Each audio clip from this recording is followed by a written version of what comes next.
Welcome, everyone. Come in, sit down, or stand up. However you're comfortable, we'll get started in just a few moments.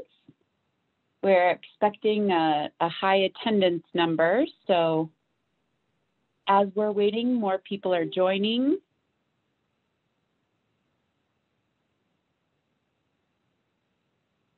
Just a reminder, it is Tuesday and we are in February. I'm not sure if individuals appreciate those reminders these days. I know I do. One day sort of runs into the next.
Hi, Carol. Can you see me? Hi, I can see you. I think we're the only two on, aren't we? Well, there's other people up there. Oh, I don't see them. Okay, I'm going to turn off mute. I'm going to put myself on mute so I don't bug everybody. Oh, there's Rachel. Hi, Sue. How are you? It's a sad day over here. I can only be here because our other classroom closed. Oh. Hi, ladies. Hi, Rachel. Waiting for 72 hours. See what the test says. Carol, I'm sorry to hear that. But I get to be here. I get to do this. There you go. Welcome, everyone. We're about 1 minute until 1 o'clock. If everyone is comfortable giving it a few minutes after 1 o'clock to ensure we're giving people time. I know that everyone perhaps is trying to eat, go to the bathroom, make sure kids are still sleeping. Perhaps you just need to get up and stretch your legs, make sure your blood's still moving. However you need to meet your needs, make sure that you do that.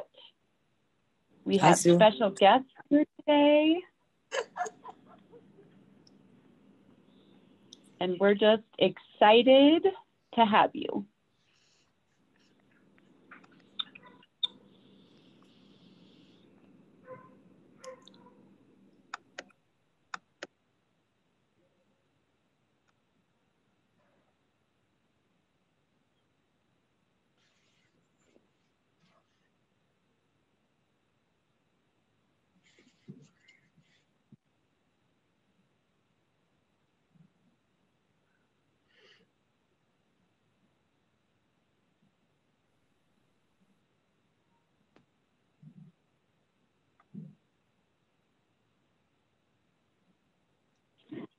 All right.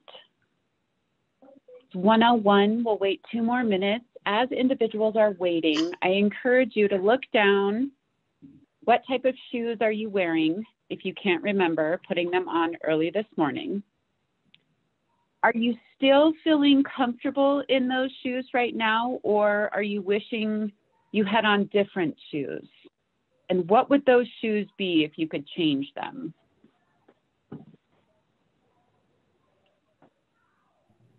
I don't have any shoes on. That's another option. The best. There you go. Ah, yes. Flip-flops. My favorite home away from home. Slippers. And I would not change. Wonderful. I love my shoes. Never wear shoes in the house. All right.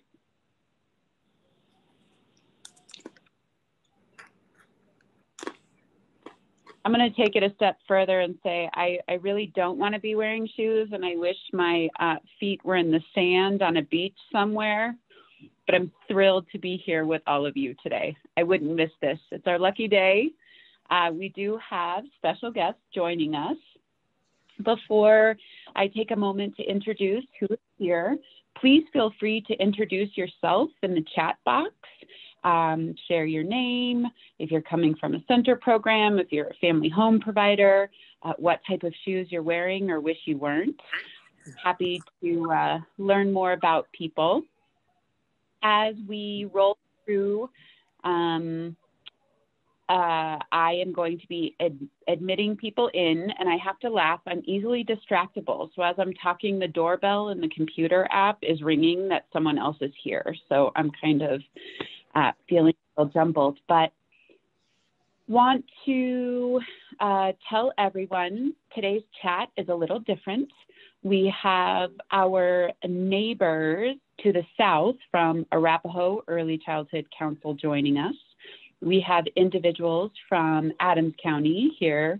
And also we might have a few individuals from Broomfield. Along with us are individuals from Clayton who are coming to share lots of information and knowledge with us.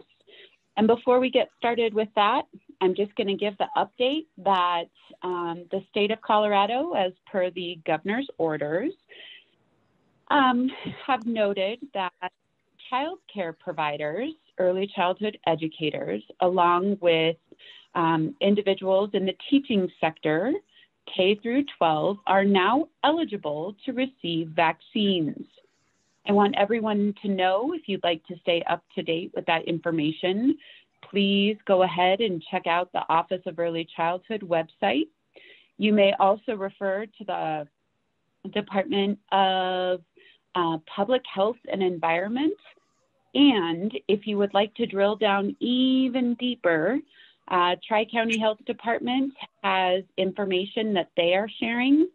And my one ask is for everyone to use all of that patience, because we all have so much in us after this year. Keep all of that patience bottled up and recognize that everyone is doing their best to meet the needs of the community. And we recognize that that takes a lot of effort. If you choose to get a vaccine, you may be proactive, get yourself on lists, stay in communication with your center program as a home provider, and just in the early childhood education sector with your council, and together we will all support each other. And with that, I am going to now introduce our guests joining us today from Clayton.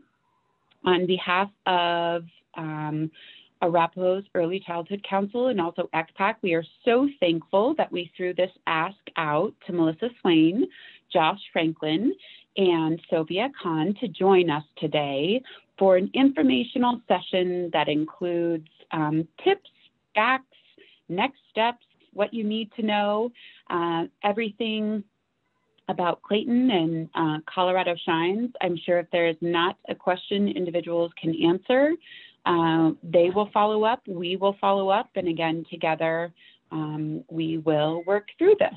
So without further ado, Melissa, can I hand it over to you? I believe I made you the co-host, and I'll let you take it away. Awesome. Thank you very much, Rachel. We're really excited to be here today with you guys. Hopefully everyone can see my slides. Head nodding, yes, you can see them. All right, awesome. All right, so we'll get started. We have a lot of information to cover with you today. And here we go. All right. So we're going to start with just introductions so you can get to know who we are a little bit more. So my name is Melissa Swain. I am the director of the Quality Assessment Services Department. One of our big projects, of course, is the Colorado Shines rating. Before coming to this position, I was most recently the Integrator Reliability Manager for the IRR team, which was in research and evaluation at Clayton Early Learning. I was also a research associate and a professional development coach in my time at Clayton. Prior to Clayton, I was a Qualistar rating specialist. So I was out there doing the rating both for Colorado Shines and when it was the Qualistar rating before that. And before that, I was a teacher in early childhood for over 7 years. So I spent time with pretty much every age group, from infants all the way up to school agers, and was even a bus driver at one point in time. So I've had a lot of experience in the field of early childhood, been around for a long time in different ways of the work. And just personally, some fun things about me is I am an outdoor enthusiast, especially related to camping and fishing. So those are some big hobbies that I love to do when the weather's great. And then I also enjoy crafting and scrapbooking in times like this when we're kind of stuck at home and need those hobbies.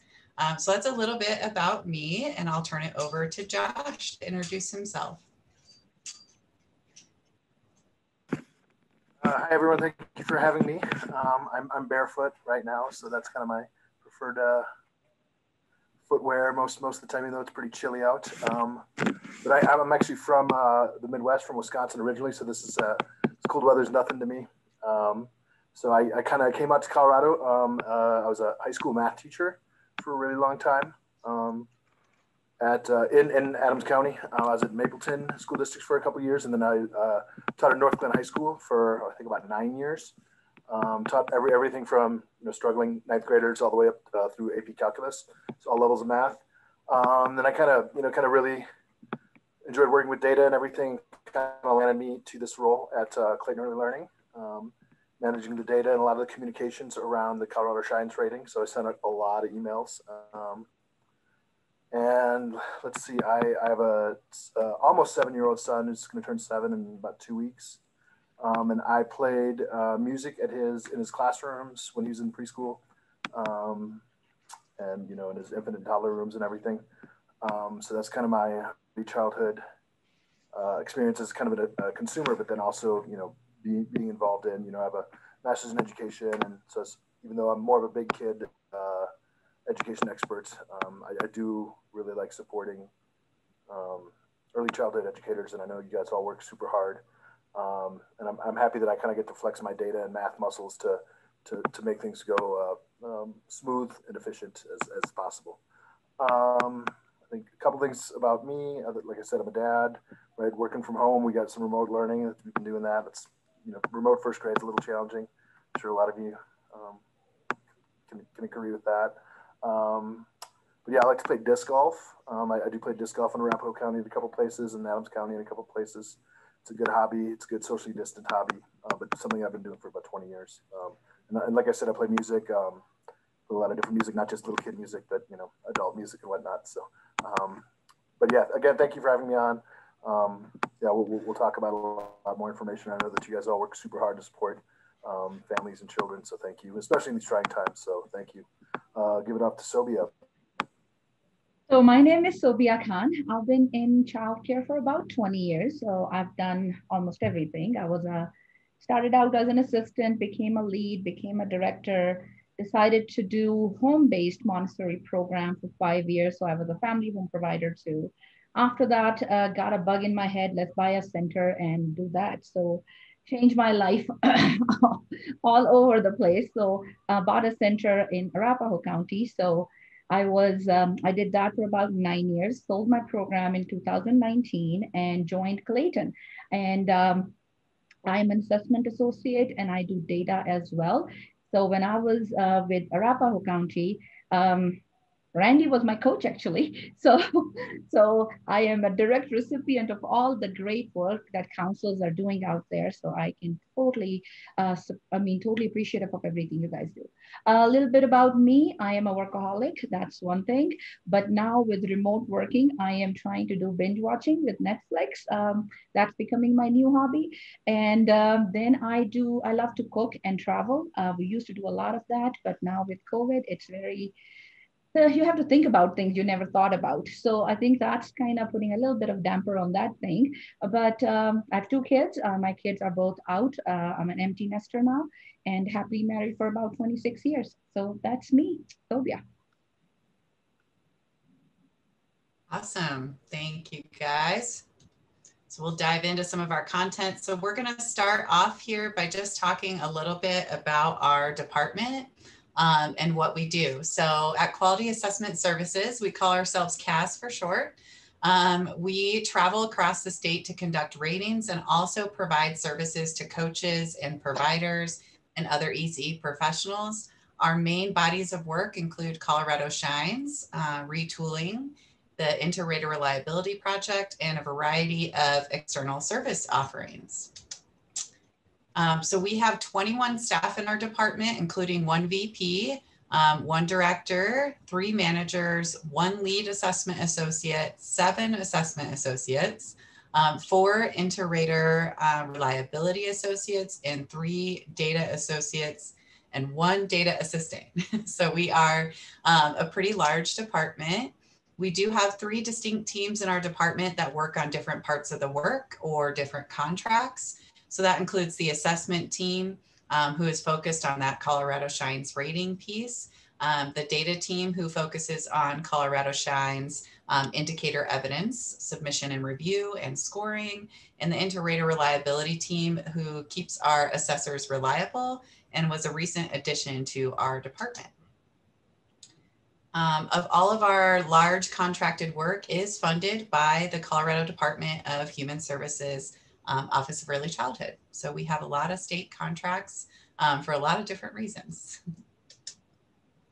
So one thing we wanted to share with you guys that we're really excited about that just launched in January is our department newsletter. So this is a sample of the January issue. We are super excited to get this out into the community and really hope it'll be a valuable resource for you guys.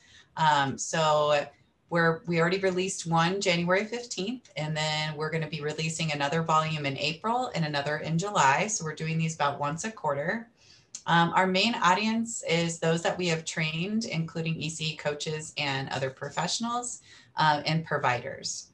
And the main newsletter components will have announcements and resources, a staff feature so you can get to know our department and our team members more. A featured service so we can highlight a service that we offer to the community. Sometimes we'll have community features where we might ask some of you to provide a piece for our newsletter. We'll include funny stories from the field, some ERS tips for success, and dives into data. And those are typical standard components, and then we'll include different components as well. So really looking forward to getting this out and hope it can be a resource for you guys. As well as just something fun to kind of get to know our department a little bit more. So Colorado Shines, as you guys know, with field observations, we had to cease those in March of 2020. It was somewhere right around the middle of the month. I believe Clayton closed officially around the 13th. So we still wanted to provide opportunities to focus on quality. We needed continuous quality improvement. It's super essential for children and families, even during a pandemic. And we, of course, wanted to keep the funding flowing. And we know that was essential for providers as well. So any funding tied to that rating, we wanted to make sure folks could still have access to that. In June, we sent a formal proposal to the state to develop an interim virtual rating process. The proposal was accepted. So we quickly, from June to August, began to develop the virtual rating process and started piloting. We did pilot with Educare first, and then we piloted with some in the community as well to really practice the ERS video portion, which is really the newest component. Majority of the ratings stayed the same. And we also created a communication plan that included providing virtual information sessions. All of those sessions are recorded. We're going to share some resources at the end today. You can go back and view those sessions if you would like. Our newsletters are posted there, so we'll share some resources as well today. So the main goal of the virtual rating was we wanted to keep it as much as possible the same. So we wanted to minimize burden on providers and change, the least amount of things that we could change. So it would just be an easy transition for folks. Uploading indicator documentation remained essentially the same. We changed some things on the evidence guide to provide some flexibility around virtual evidence, and also updated a few pieces, but majority of that is the same. That process is still the same. The Ers Virtual Observation is the biggest thing that changed. So this consists of a walkthrough video that is submitted by providers, and also includes an enhanced teacher assessor interview. So if you remember having a live observation using the R versions, that we always had a teacher interview after observation. So now we're doing that virtually through Zoom. And that interview is enhanced because we're also asking additional questions that may have not been clear in the video evidence. So that's really the only difference. Otherwise, that interview is exactly the same. We've just customized it to include additional questions about the video itself. Items and indicators that are not possible to observe virtually are considered not applicable and are not scored. So that was a big change. We stuck with the R version because the third editions are heavy on interactions, which is one of the things, unfortunately, that we just can't observe virtually as well, especially in times of COVID, right? Children are wearing masks, teachers are wearing masks. It's really hard to see and capture interactions. So we have NA'd those items. And then any other items or indicators that correlated with health department regulations due to COVID were also marked not applicable and are not scored. So those are some of the adjustments we made to the scale itself, so we could be able to do this virtually. So just shared a little data with you guys. We love data at CAS and we got a lot of it. So first want to share this graph, which shows Colorado Shines ratings by month. This was in our newsletter issue if you saw that January issue, but this covers in the blue bars there, it is 2018 and 2019 average observations for number of programs, I should say, average number of programs rated. So that's combined. And then the gold bars are, or the orange bars are 2020 and what we had rated so far. So you can see from April to about September there, there was no ratings occurring because of the shutdown with COVID. So during that time, we were working our proposal with the state and then started working on development. So that's why you see no orange bars there.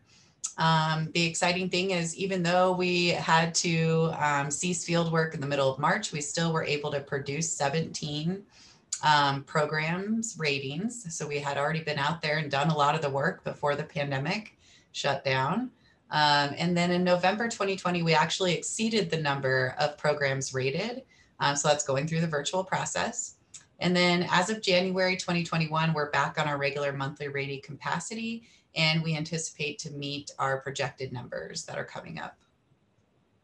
So we're very excited about that. Here's a little graph that shows you, so far we have conducted a total of 260 ERS observations. This is all data based on 2020, so no 2021 data yet.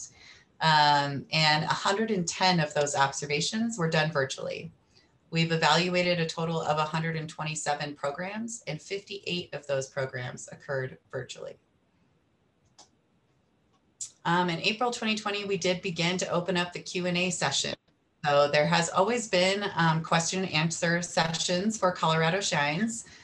When this work came over to Clayton, the attendance was pretty low, and it was really only opened up to providers either going through the rating currently or coming up on it. So at Clayton, we asked the state if we could expand those and make sure that we're inviting coaches and councils to each of them so they would have that opportunity. And the state said, yeah, go ahead, let's do it. And we did. And so we used to average about 8 participants per session, and now we're averaging about 42. So really excited about that turnout. You can see the fun graph down there that shows our attendance and where it landed in 2020. So far last year, we had a total of 380 participants. And then information sessions, we launched those around virtual ratings, and we conducted 9 in total. They were focused on different audience types. So one was provider focused, one was kind of a general audience, and then one was also provider support focused. So we launched those, and we were really excited that we had 271 ECE professionals attend, and 206 of those folks were individual participants that didn't attend multiple sessions. So we're really excited about the turnout there to share information about the virtual rating. So another one of our projects that we've been working on is the retooling project. So this project has been at Clayton since 2018 with the IRR team. And this project is really preparing the state for the transition from the revised versions of the environment rating scales to the 3rd editions. So many of you here likely have already attended some of the free training. This project is completely funded by the Preschool Development Grant. So we are really excited that we're able to offer these trainings for free in the community. We trained coaches and other professionals across the state. We conducted ERS certification for coaches and also developed some ERS PDIS courses that are a free resource for you guys as well. And that is all related to the scales. And this project is shared by our and assessment teams. We have some very experienced assessors that help support this work. Sophia actually helped support this as well and was one of our trainers. And we are in the last year of this project. And we had to transition all of this work to virtual this year due to COVID. So there was a lot of work happening to make that happen, but now we're offering a lot of virtual training sessions that we're really excited to get going. And with that, the scale transition is on hold. So many are asking, oh, when are we going to transition to the 3rd editions? And we don't really know yet. It is on hold because of the pandemic, but we will absolutely announce ahead of time, like when we're shifting, what months that are in the rating will be shifting to that. So we will absolutely, once we know a little bit more in our community about where we stand in the pandemic, get that information out there to you guys. So you are all well aware of when that transition happens. So we'll keep you updated that way. With this retooling project, we did train 494 folks remotely through virtual. So we're really excited about that. That was primarily in Ers 3, Ers 3, and Ficers 3. 25% of the attendees were coaches or QI navigators, and the other 25% were ECE teachers. And then 20% were also system partners. So a lot of council folks there and a lot of other partners that we work with in the community.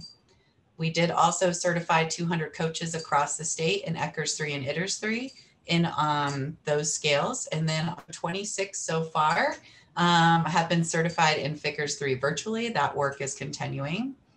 And we also developed 5 free self-paced online PDIS courses, all related to the newest editions of the environment rating scales.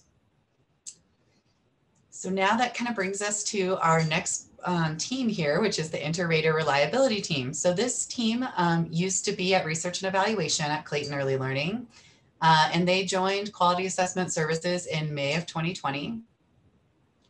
The Colorado Shines IRR project team maintains reliability for all of our assessment associates. They observe with the assessors every 10th observation. They also provide us with Q&A sessions and training about the environment rating scales. This group of folks pictured there is the current team right now, and they have to go out with the authors of the environment rating scales once a year and go through reliability themselves to achieve anchor status. And they all have done that recently for the 3rd edition. So they are our state anchor team. They are our scale experts, and they really help train and maintain our assessment team. They have held this contract with the state since 2015, so since the launch of the rating.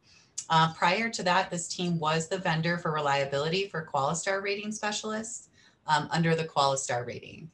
So this team has been doing Integrator reliability work for a very long time and has offered the support for a good amount of years.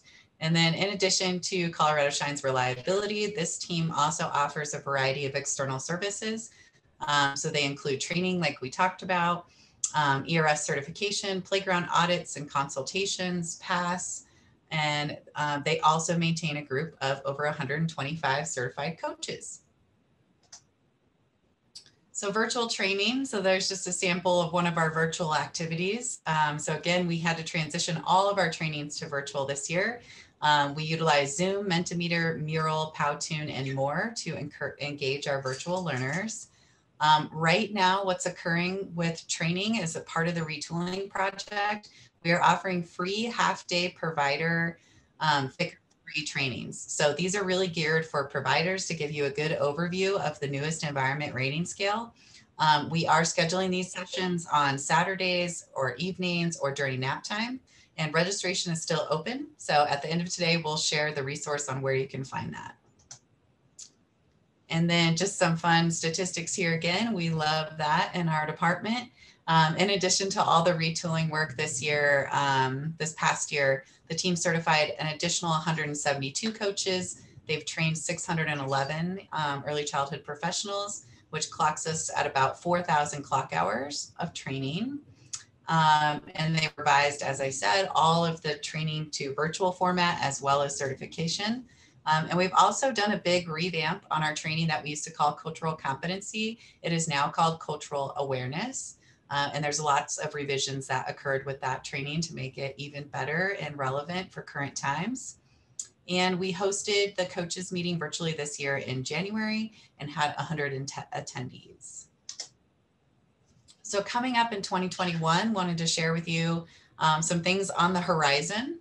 So we're going to continue to offer virtual Colorado Shines ratings until we can return to in-person observations. We are preparing our staff and the community for the launch of the new and improved QRIS framework. So there is a QRIS framework refresh that has been in the works for a long time. I've been a part of the group since 2019. We've been working on this diligently. We had an external work group that may have involved some of you all that included coaches and providers, both in rural areas and metro areas. And so we had a whole group put together of professionals across the state that helped give the state feedback on things that they would like changed with the framework. One of the biggest focus is eliminating provider burden, which means reducing the amount of items that providers have to upload as evidence for their indicators. So right now, that refreshed QRIS framework is set to launch October 2021. But we are still in finalizing the draft and getting things going. So that date could change, but we'll continue to keep you guys up to date on that. And we'll also be probably offering some sessions as well to get folks in the community trained on this new framework and prepared for launch. So there's lots more to come with this, but just kind of a little tidbit for you there that is coming. We're also going to work on transitioning to the newest versions of the scales. So going away from the revised versions to the third editions. That date, we don't even have a date quite yet because of the pandemic. So we will keep you updated on that as well. And we'll continue to offer virtual certification and training in the community. All right, so now we're going to dive into our question and answer session here. But before we do so, did anybody have any pressing questions before we dive into this? I know I just shared a lot of information about our department and what we do.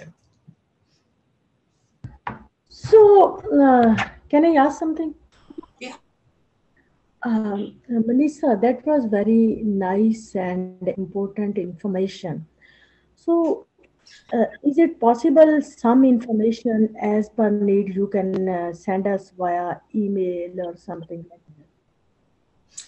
Yeah. So a lot of these things that we're going to update you on, we work with the state on their updates and newsletters. So as long as you're part of the Colorado Shines newsletter that goes out, To providers that will be there. We'll be utilizing Clayton's website to get some of these announcements out to you all as well. And then working with the state to add things to their newsletter. So that'll definitely be a communication channel. So watch for state newsletter updates and make sure you're a part of that as well. Okay. Thank you so much. Yeah. Anything else before we dive into the formal Q&A? We will also open it up towards the end here for some more questions as well. But any questions on our department, I guess, in particular?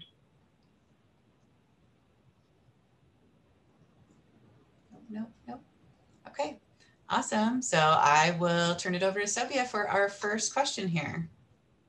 Thank you so much, Melissa. So we got some questions prior to the meeting. So we, for those, first one was clarity about expectations of a site from the start. You're signing up for a rating evidence guide and the process, how the process goes together. Is it displayed in a clear way that providers can understand on the Colorado Shines website? I'm wondering if there can be a video that explains this process. So we have a lot of resources that we provide as on our website as well. But when the program starts to or indicates that they are interested and put in that request, it's a slightly different process now. So we have a 2-month window for the program. So we have actually a great resource. It's Life of the Rating that will explain this process in detail. And in a little bit, I'll have Melissa show it to us. So, but let me give you a quick overview of this. So basically, we do first month is we call the program for orientation, and we say, hey, this is your rating window, and you are the chosen one. You selected it. If you are still good to go, let's start the party. So then with that, what does it mean? So we will then open the portal. So programs will be given access to the data site QRS portal for data upload and survey. That happened prior to virtual rating as well. Now with the virtual rating, since we cannot go in person, we are having the programs upload the ERS part of the evidence as well. So that goes in our Google Drive folder. So basically we give them access on that first month to both those portals, ERS for observation side and QRS for the upload side. And then they have their surveys open, they get access, and tell them start uploading. So when they upload in that Google Drive folder, they have access to resources as well as assigned folders for their classrooms. So before we used to select 50% of their ages that we used to select for observation. So if they have 4 toddler rooms, we will observe 2 toddler rooms. With the virtual rating now, we have just doing a sampling of each age. So if you have 4 infant room, we will just select 1 infant room, so on and so forth. So basically this way, the programs are aware of which classroom is picked. And that's the biggest change we had in our virtual reality here, because they have to upload the pictures, the evidence, and all the documents pertaining to that classroom. So that makes it a lot easier. So that goes on in the first month. Second month, we close the access to Google Drive because that's our quote unquote observation, and we now have to process that. So while the QRS data and surveys are still going on, ERS portion is closed, and now we schedule an interview with the staff of that chosen classroom. So the things that were not clear in those evidence uploads, we discuss about that and do those interview questions to make sure we are scoring the classroom appropriately. And then on the end of the second month, everything gets closed for the program. So now ERS is closed, QRS is closed. Third month, access is closed, data and survey results are processed, and the results would be shared on the last day by 5 p.m. So in a nutshell, I know it's confusing. If in the beginning it was for us too, it's January, February program. When are we doing that? So yes, now we got it to a science. So we know exactly what's going on. First month is observation, second month is observation data, and then interview. So here's, yes, thank you. So this very cool resource that one of our assessment associate came up with, and they designed it for us. It brings it up to what's happening in the first month, second month, after that, and then once the results are shared, what are the next steps then? Then we have, after the results are shared, the programs do a request for consults if they are not clear about any of the scoring. Then we talk to them, do the consult, see if they can resubmit that. Then the resubmission process starts for them. So they can resubmit on those missed item indicators or any of those things. And then we update the score based on those resubmissions. If the program is still not happy about the process or not happy about anything, then there's the appeal process. So it's like observation is not it. It's not the final step. After observation, we do consultation, resubmission, and program can always have this option of appealing. So that's our story. Any questions?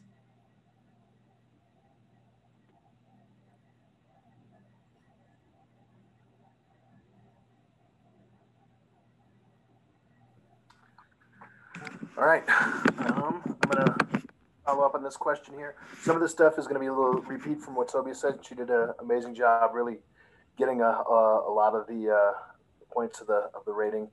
But yeah, so this question, if a site is very close to the next higher level, so they're into 3, but just a few points away from level 4, is there any way to get a more clarification from the program before the rating is released at the end? So I think there's maybe 2 parts to this. So one might be for the ERS. So, right, there's a little bit of a window, and so we can maybe talk about it a little bit.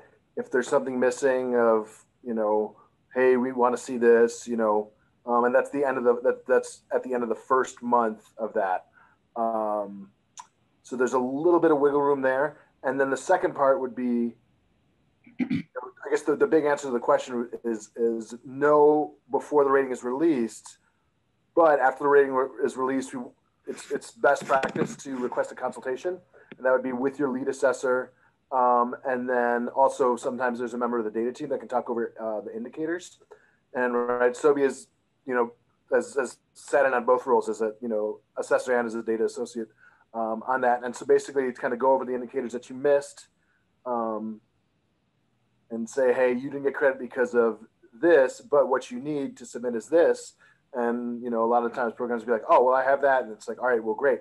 And then there's a process that we do about, it's called resubmission, and that's for indicators getting points back.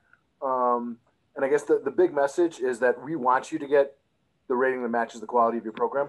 We're not, you know, we're not mean people here, you know, right? We want you to be successful. We want you to get the highest rating possible. Everybody's kind of on your side. And I know that maybe it's maybe a different reframing of things. Because yeah, right. You can think about how the assessors are judging you and judging your program and judging everything, but just kind of think about as we're kind of like a partner with you, and it's your time to shine and show off the good things that you do. So then those resubmission where you can get those submit more evidence.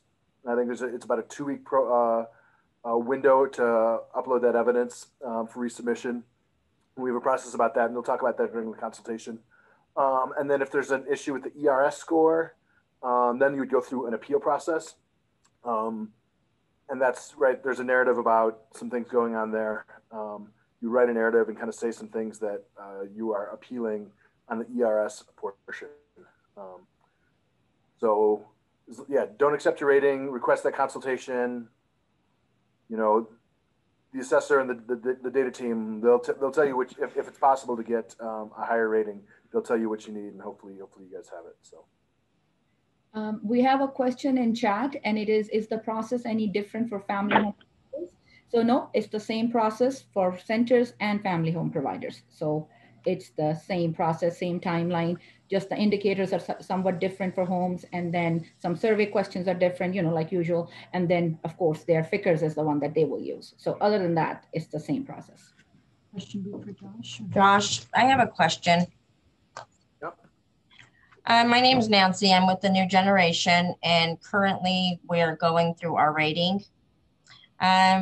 We had just purchased the business from another child care center in about the 1st of April. Then we were closed down for 2 months, so basically didn't go into effect until June. My question is, when I was looking at the guide for the conferences, I know we have to have 2 scheduled conferences. for the spring and fall. Is that going to hurt me? Because I was only able to give one conference for the fall. Yeah, I think that you could, I don't know, Sylvia, what do you think? If you have something, do you have something scheduled for the spring or? Well, no, because we basically didn't really open Sylvia, our doors until June for So- new owners. So from June to this year, when you're Do you have raising, something upcoming? No, my, well, actually, I'm waiting for my score right now. I should be able to get, if what my tier is going to be on February 26th. So I was just wondering, I was kind of like looking through it and wondering if I was going to get dinged for the two conferences because I was only able to do one. We didn't even exist. I didn't even exist in the first year of 2020. so I get what you are saying. So when you are looking for those conferences and assessments, typically we say you have to have a policy around first 90 days of admission and then one another time. So if you are trying, I mean, of course it's in the process right now, so I cannot tell you what's going on because I am not processing that. So no idea, we cannot disclose those things. But general thumb is if you are doing one assessment, if within your timeline, you should have two. And for that one, you had one and you started in April. So by now in January, we have that timeline. If one is not scheduled yet, should it have been scheduled? So we look at different programs differently sometimes based on what their situation is. But general rule of thumb is one should have been done in the first 90 days of enrollment for a child and then one another time. So if we look at that timeline, you meet that criteria. Alrighty. Answers it. And you will know more about it after the consult, after the results. And if there's a consult, we can definitely look at it and see what we can do. Okay, thank you. You're welcome.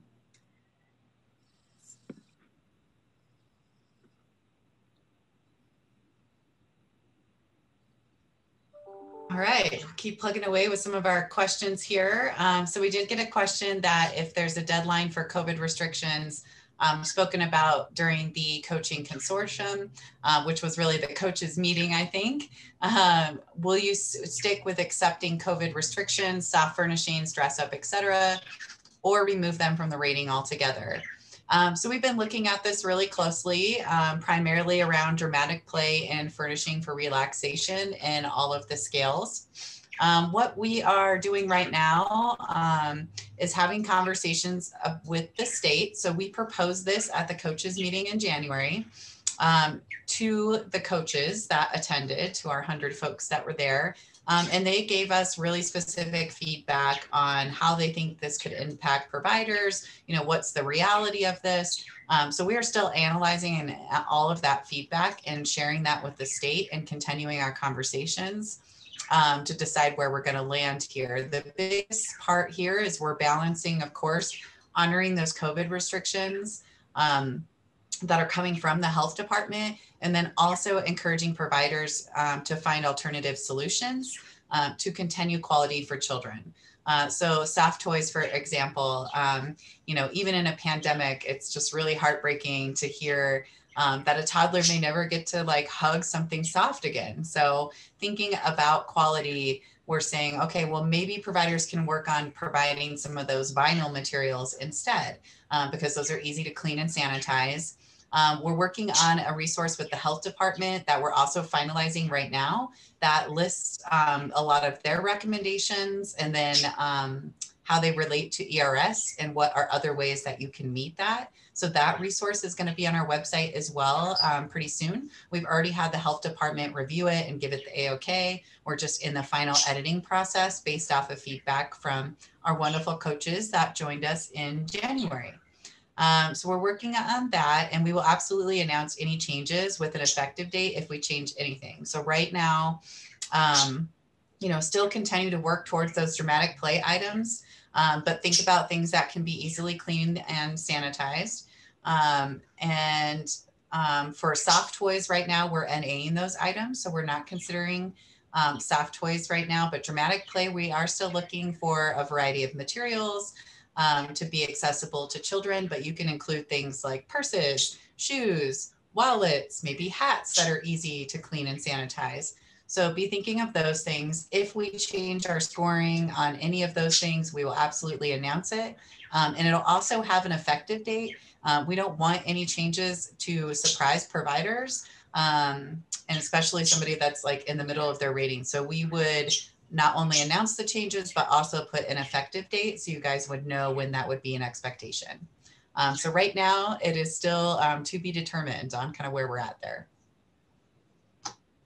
Cool. So I will, oh, and then Christy, we are going to talk about videos and missed items, things like that in a little bit. So that's why I'm hanging on that one to just address it a little bit later on. Then the question about EQIT class counts for curriculum class for infants and toddlers. I know it has a little bit of a component of a curriculum in it too, but essentially it is not a curriculum training. It's a training about best practices around infant toddler care and interaction. So that's why it does not count for your curriculum training.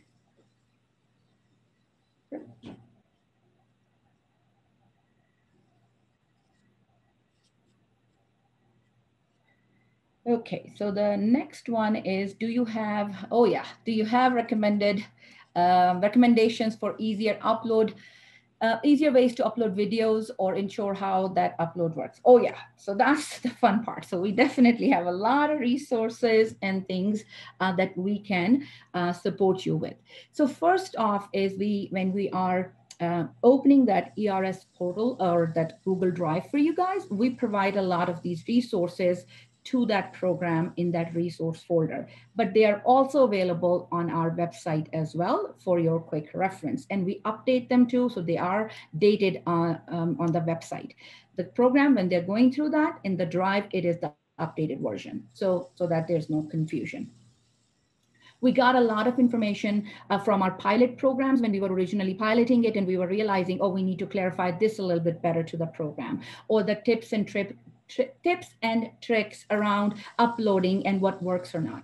So the biggest thing we will tell you is when you are uploading the evidence in the Google Drive for your ERS portion, when you're recording a video, please go slower than you thought.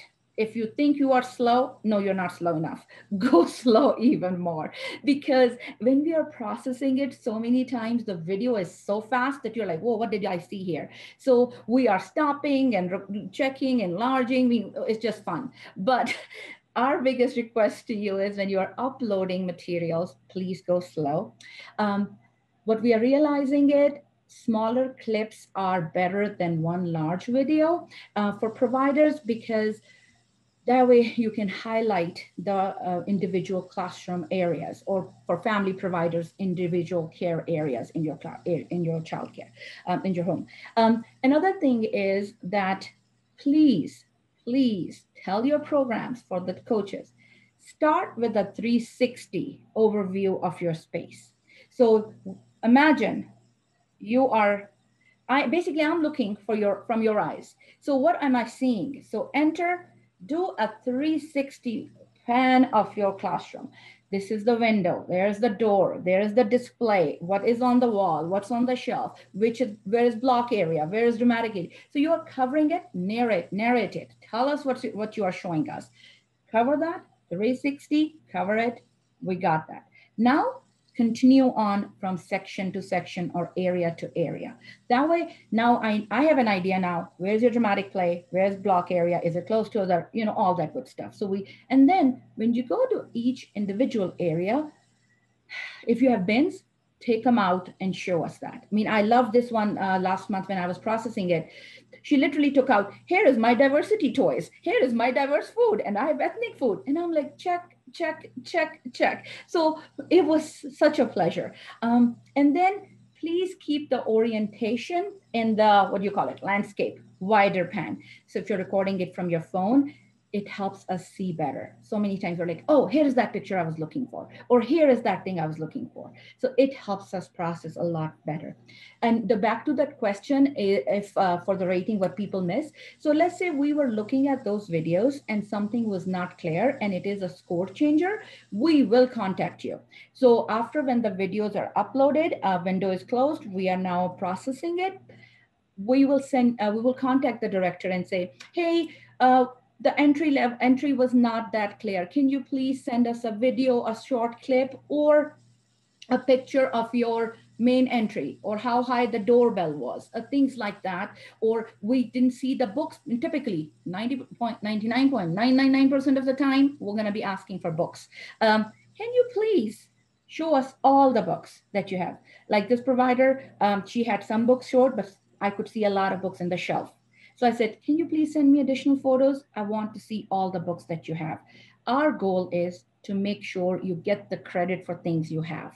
And if I am not clear, send me again. So that time when we requested, we ask you to please submit it back in 3 days. So we give you that 3-day deadline because we need to process and score it accordingly. If it's not given to us in 3 days, then you will be scored negatively. So based on what we have, because at the day's end, I'm going to score it based on what information I have. If it didn't get back to me in time, then it will be probably an opportunity for later discussion. Other handouts that are pretty awesome. You have ERS evidence tips and tricks handout. So then Ers, you have walkthrough video and resources for your classroom, what things we are looking for, what we are going to be scoring on. Ers, and then some of the things we have taken out. So we have that additional handout there for you for NAID items that you can look at it too. And then the concern sometimes we hear is from the providers that, oh, the Google Drive we don't have space in it, or we have a capacity issue. So basically, sometimes when you're uploading it, you are uploading it to your own Google Drive. We don't want that. We have paid for capacity on our end. Please use the link that we are emailing you or opening it. Use our link to upload it. That way, you don't have to worry about space. I had this provider who uploaded 140 items. There were videos and pictures and all that. I'm not suggesting that many, please don't, but you have space. So the tons of pictures were uploaded. If you recorded something and you're like, oh, darn it, I recorded for 40 minutes and I missed this thing. Don't worry, don't re-record, send an additional item, and please label things correctly. That helps us a lot, and put them in the correct folder. Toddler things in the toddler folder, preschool things in the preschool folder, journal ADA accessibility, doorbell height, entry, all that stuff should be labeled accordingly. So I hope I'm answering all these questions there, but let's see. Any questions? Melissa, for a sample video. I don't know if we have a sample video yet. Yep, yeah, I just responded in chat as well, but not yet. So we're working on that. We're working on final permissions from providers and hope to be able to post exemplar videos very soon. So we're still working on that piece. And then I know we still have a few more to address here in the PowerPoint. So I will turn it back over to Josh, and then that way we can use our last couple minutes for any other questions. So Josh, if you want to go ahead and take this question. Yeah, I'll go over this one quick because I think that Sobia kind of touched on it a little bit. But right, so say, right, you have a May-June rating, that's your rating month, right, which was historically like a June rating month. We've kind of added that May on, the 2-month on there, just kind of for some kind of naming purposes. But basically, right, so that ERS portion takes place during May, right, where you upload everything in that Google Drive folder. The documentation to upload in Salesforce is for that whole month, or for the whole 2-month period, May and June. And then in July, we'll review evidence, score things, write the report. And the end of July, you'll get your the results would be released. And then that's when you can schedule your consultation. And after your consultation, you can do resubmission like that. So it's kind of a 3-month-ish process.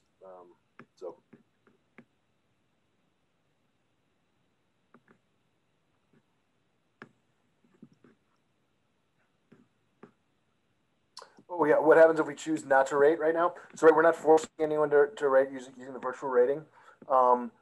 As long as you have submitted an application, your rating rating level will not drop. I reach out to programs a lot, just requesting information. Don't feel like I'm pressuring anyone to do any rating. I don't want to put anyone in a position that makes them uncomfortable or not want to rate, or just right. That's not my intention, is to add stress in an already stressful time. but just kind of give me some information. And if, you know, if you say we don't want to do a virtual rating, I might send out a survey in another 4 months just to kind of say, hey, you know, can you please respond to the survey? And that's totally fine. Be like, hey, we don't want to do the virtual rating. And we'll track that. And once we're back in person, you know, fingers crossed, at some point, even though we don't have a timeline, then I'll reach back out again and we'll try to get that scheduled. So submit application, right? Even if, right, your old expiration date was, you know, 1/31, you know, 2021, as long as you submit it earlier, that rating level is not going to drop. So.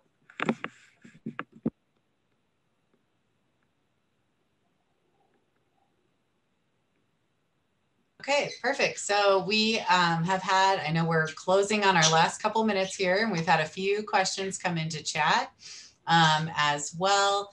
We will share this PowerPoint as well with Rachel and Randy, and we'll make sure that you guys can get access to it so you guys can review it later as well.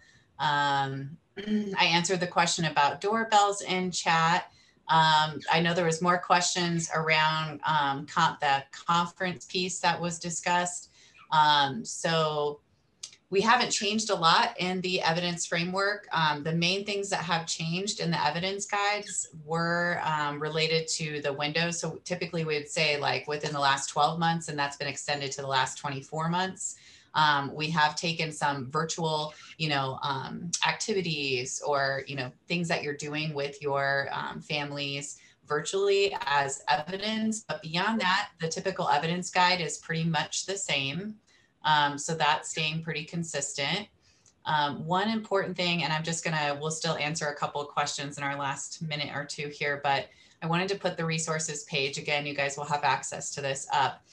The important thing to remember is none of these resources around virtual ratings, including updated evidence guides, are accessible on Colorado Shines. They are only accessible on Clayton's website, which is that the second link right there. And I believe Josh shared that earlier as well. So that is the only place you will find virtual rating resources. So don't go to Colorado Shine's website to look for that info. Please, please come to the Clayton website. It'll give you everything you need. And there was a question about PDIS. So just wanted to say, we know that it's down. Again, unfortunately, it's down. It was down not that long ago. It is down again because the system is experiencing some errors. So know that we will still keep you updated on that situation, and anyone that is impacted will be granted an extension and that information will come out. So we'll be updating folks soon on PDIS.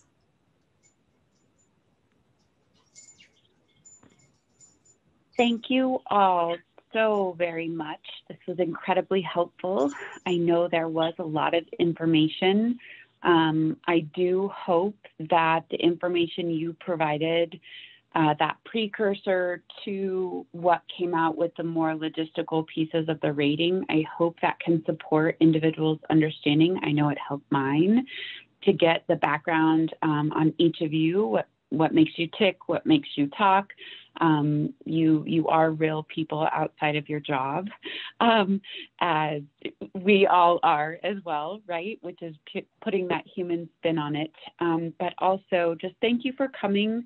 Melissa, remind me again, do you feel comfortable sharing this PowerPoint in a document or a PDF with me and Randy, and then we will be able to send out to our communities in a follow-up?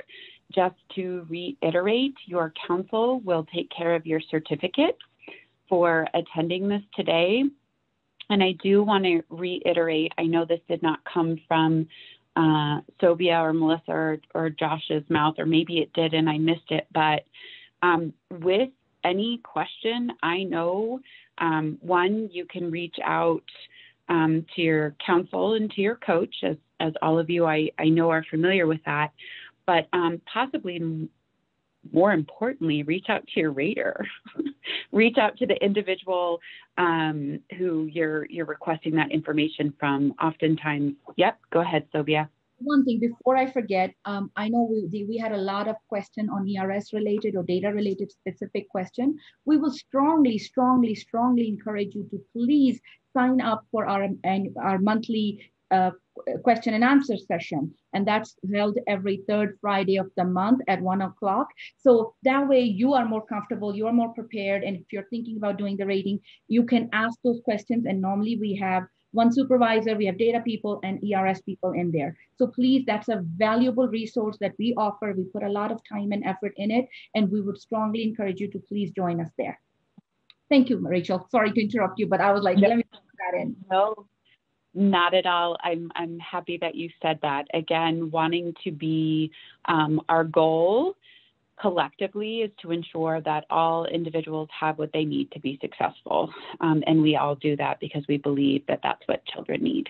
So we, in working together, will support all of you on the call in any way that we can, and also encourage you to seek information and look for the resources yourself.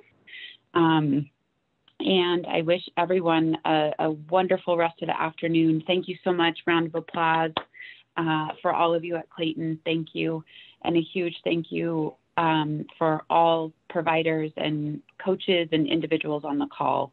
You are what keeps us employed and doing what we do because we're passionate about it. So thank you all. Have a wonderful afternoon. We appreciate you. Bye-bye. You too, Rachel. Thank you. Thank you. Bye-bye.